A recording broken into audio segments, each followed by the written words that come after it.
Hey guys, it's Jared from MoparInsiders. If you saw this come up in your notifications, I know exactly what you're thinking. I totally forgot I'm subscribed to this channel. We haven't put a video out in a long time, but today I'm super excited to introduce our 2003 Dodge Dakota 5.9 RT project truck. So we're gonna do a video and an article on the website every week. This is the new MoparInsiders project. We've done, a couple Trackhawks, 1320, a Red Eye. You guys kept saying the same thing. I want to see a project vehicle. Classic Mopar is a little out of the budget right now, but I've always had a thing for these 5.9 RT Dakotas. So I'm super excited to build this thing up over the next couple months. So a little bit about the truck, as I mentioned, it's a 2003 Dakota 5.9 RT extended cab. I picked it up a couple days ago. It's got 223,000 kilometers on it. It's not perfect. I'd say it's good from far from good. Engine runs good, transmission shifts great. We got to do some valve cover gaskets, got oil smell, stuff like that, some suspension bushings. The paint looks good if the truck's going 10 miles an hour from 10 feet away. But the plan for this truck is to build an all-out drag truck out of it while basically restoring the truck to like new condition. So why did I pick this truck? Well, the body is in very good shape aside from a couple small dents. Frame's in good shape. The interior is actually fairly nice. We do have, some stuff to take care of. It is an 18-year-old truck, so it needs a little bit of help, but I think we're gonna have a lot of fun with this project. I think you guys are gonna like it. We have our first sponsor, White Rock Dodge, is on board. They're going to help out with the build as well. And I wanna make this interactive. So originally I was thinking we're gonna Gen 3 Hemi swap it. Holly's got a really cool kit for that. Then I started thinking maybe why don't we do it in stages and just work our way there? Why don't we build the 360 that's in it, see how quick we can get it, and then move on? I don't know. I think we're gonna leave it up to you guys. I'm going to put a poll on the MoparInsiders article. The link's gonna be in the description below. You guys click on that, hit the poll. Let me know what you guys wanna see. Do we build up the 5.9 Magnum V8 that's in this truck right now? Do we do a Gen 3 Hemi swap with, say, a Forged 392 with boost, or a Hellcat swap? Do we stick with the old school transmission? Do we go to an 8-speed with a Gen 3? You guys let us know in the poll. And over the next couple weeks, we're going to start getting the truck back to its original condition. We're gonna get some baselines as it runs now, 0 to 60, quarter mile times, etc. And then we're gonna start the build and go from there. So without any further ado, here is our 2003 Dakota 5.9 RT.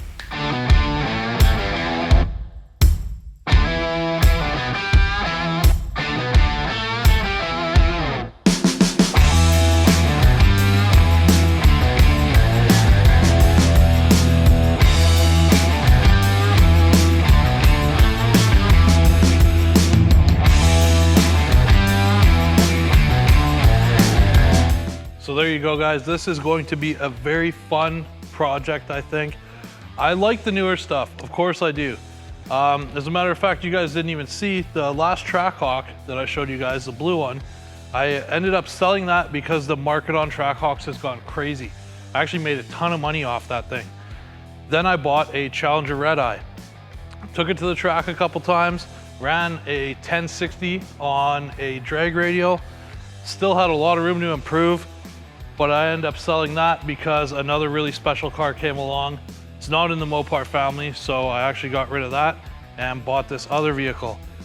I like to get my hands dirty. I like building projects. Something like this is going to provide consistent content for you guys, so I think that's gonna be cool.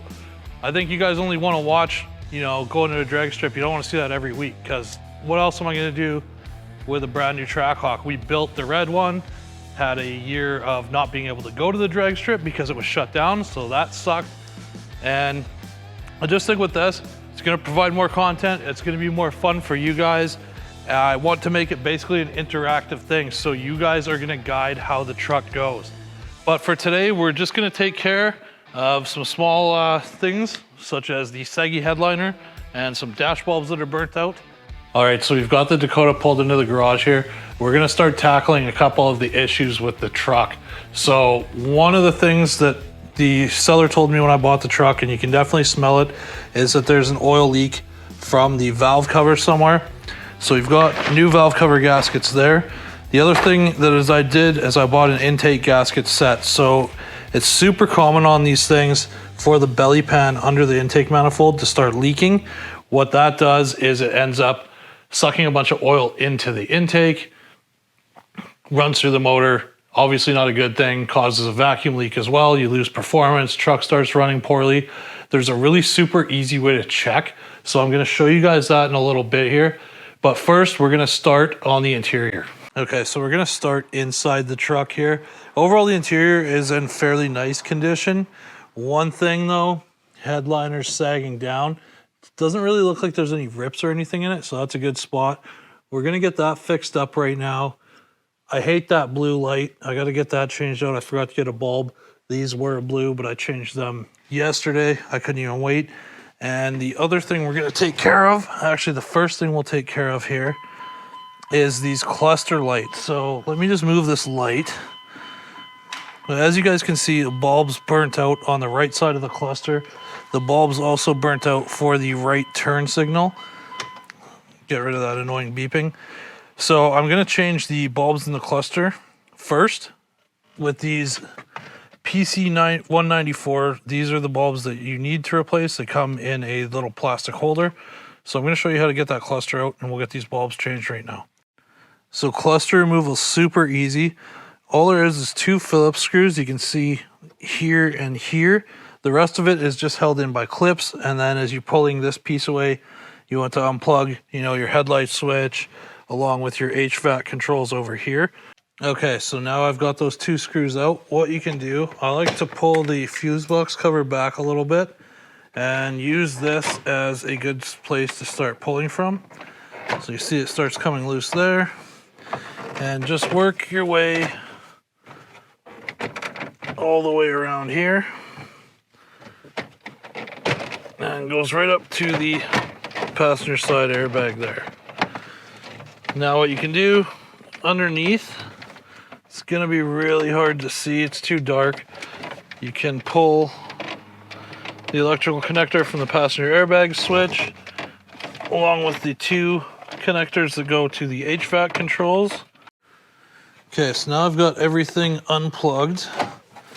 You can just kind of work it out of the dash and pull up. What you're probably going to run into is your column shifter being in the way. So just going to turn the key to the run position, pull that down, tilt the steering column all the way down, and just like that, we now have access to our cluster, and there's going to be 4 screws, so 1 in each corner. I'll take that out and get back with you. So we've now got the 4 screws removed. All you gotta do is just grab the cluster, tilt it towards you, and it'll come right out. It's a nice thing is the electrical connectors are actually part of the dash there. So as soon as you pull the cluster out, it comes right out, and then all you've got is your sockets here. So all we got to do is untwist them, put new ones in, and that'll replace all the lighting. Okay, so now with the cluster out and on the bench here, you can see all your user replaceable bulbs here. Most of them are in the with the orange. You can't see that there because of the light, but here you go. You can see this orange one here. They're just a quick twist off. And then here's your replacements here. So it's a PC194 bulb. It comes as a complete assembly, and all you need to do is just twist all the old ones out, quarter turn, throw the new ones in, and we should be good as new. Okay, so here's a better look at the back of the cluster with all the new bulbs installed. So all the new ones are the gray twist tops. The old ones were these orange guys here. Now also when you're handling the bulbs, you don't want to touch the glass because the oils from your finger will actually make the bulbs burn out faster. So you just want to deal with the little plastic and the end. Mine had 7 user serviceable bulbs. Yours could have 8. As you can see, there's 1 missing there. That would be for a 4-wheel drive truck for a 4-wheel drive indicator. Okay, so actually really quick before I go and slap this back into the truck, one of the things I did is I took this front plastic piece off. There's just Allen keys all around for the plastic cover. Gave this whole cluster inside a wipe down, get all the dust and everything off, because of course the truck is 18 years old. And then I gave the cluster cover a really quick polish. Now it looks like new. Okay, so here we go. We've got everything back together. It's looking good. And I'm just gonna shut this light off real quick. And boom, full illumination. So really happy about that. Super easy. Obviously installing everything is just the reverse of removal. Now let's go on to tackle this disaster of a headliner here. Okay, so the headliner material, it's very thin and easy to rip. So what I want to do is get it somewhere close to an edge. So right here is where it's falling down closest to an edge if I was to rip this door seal down. So I'm going to pinch, which is hard to do with one hand, but essentially what I'm going to do is pinch and slowly pull it away until I get it down here. And then what I'm going to do is take this 3M Super 77 spray adhesive, and I'm gonna shoot it all on the board, all the way along the front and back. Give it a couple minutes to tack up, and then we're going to start putting this back up, and hopefully it will stick. So let me get to work on pulling this apart here. Okay, so here we go. Just to show you guys what we're dealing with here, I was able to pull it down enough on both sides, and then what we're gonna do is take the adhesive, shoot it up onto the board, let it tack up, and then stick the fabric back up. Oh, that stuff stinks. Okay, so I've sprayed it all the way across. As you can see, I just grabbed the middle, pressed it up, and it's sticking. So we want to make sure we're not getting any wrinkles, and we just kind of want to